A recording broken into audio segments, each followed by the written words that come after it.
What is going on, my salty home gymmers? Welcome back to the channel, and this is the bench that I keep in my home gym.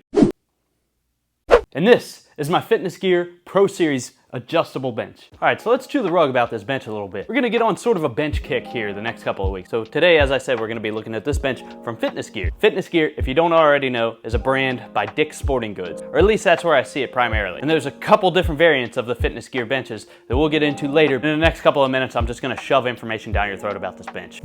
Specs and measurements. So we're coming in long at about 53 inches. It looks like the widest part of this bench is gonna be its base, about 24.5 inches, somewhere around in there. And you're coming in at a base height of about 18 inches and a total height of about 48 inches. All right, so let me turn this around here for you and we're gonna talk about the adjustment points. So this bench is like a peg in hole adjustable bench. It comes with 7 points of adjustment on the back pad. So you can do your shoulders, your incline, your flat. You are getting a tiny bit of decline, but not much to do anything with. If you bypass all the holes, you can kind of decline it a little bit, but it's not enough to do anything with. So don't think you're getting a decline bench with this one. And your butt pad's gonna come with 3 points of adjustment.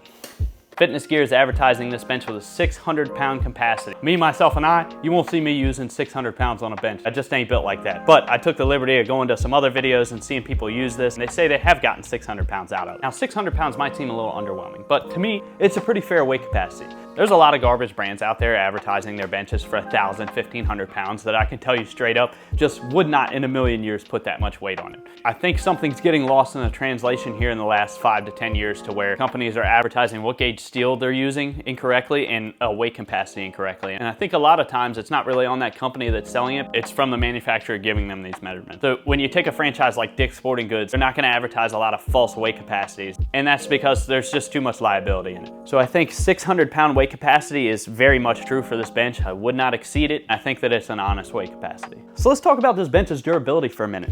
Me personally, I've had this bench for 2 years. Now, I'm no monster, but I have used this bench a good bit. The thread in my stitching is holding up just fine, and my padding isn't deflated at all or worn out. It's still pretty firm on there. And this bench also surprisingly has a pretty darn good powder coat on it. It's definitely not something that's gonna chip up easy. The steel underneath the powder coat definitely isn't thin. It definitely is not weak, and it definitely has some good welds. But as you know, I'm a reviewer, and I gotta nitpick a couple things on this bench. Here are the things that I'm gonna be just slightly negative on. This bench has a slight wobble, all right? And it's only in the incline position. When you're flat, it's a good flat bench, no movement whatsoever. Now I'm gonna stand on the back here just so you can tell it's not me just rocking the bench back and forth, but there's a little bit of a play, and that tends to happen with these like little peg in hole adjustable benches.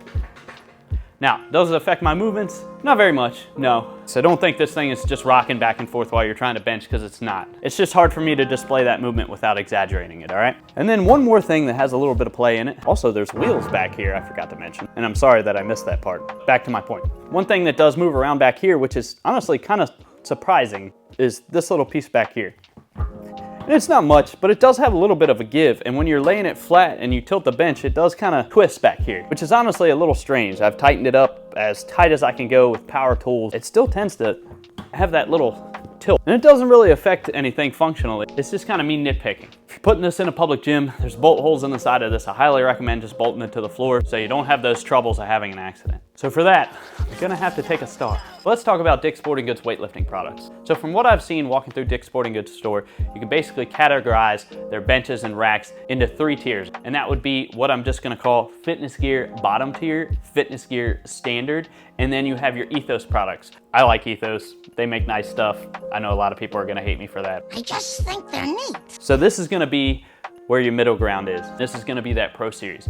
I would highly, highly recommend just staying as far away from the bottom tier Fitness Gear section as much as possible, okay? Don't do it. I know their benches are cheap, and I know they're like $100 and you know, they might look good in the store, but I'm telling you, stay away from them. You can prevent yourself from having an accident. I always preach that when you buy benches and racks and things like that. The Pro Series line of Fitness Gear is about where you wanna start with a bench. I'm not gonna sit here and tell you this is that cast iron bench that's built tough, that's gonna last you forever. Probably not, okay? But this is about the standard where you wanna start when you're exercising with weight on a bench. Now, Dick's Sporting Goods is advertising this bench at $200. Would I pay $200 again for this bench?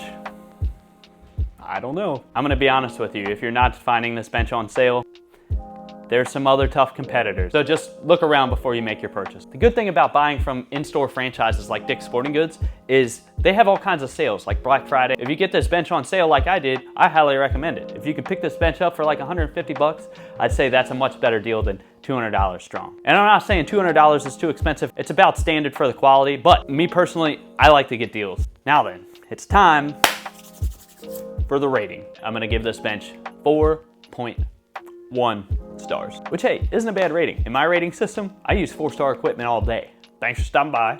We got some other benches to talk about in the oncoming weeks. Make sure you subscribe, and I got some other stuff coming to you. This bench is gonna be donated to our local school, and the more subscribers I get, the more I can get equipment in here and recycle out stuff and review stuff, the more I can push this equipment into our schools, okay? Definitely subscribe so I can do some good stuff on here. Also, big thanks for the lighting install from my neighbor and friend, Nick, who you may have seen in my other videos. He did an awesome job, and that's why my video looks so much better today.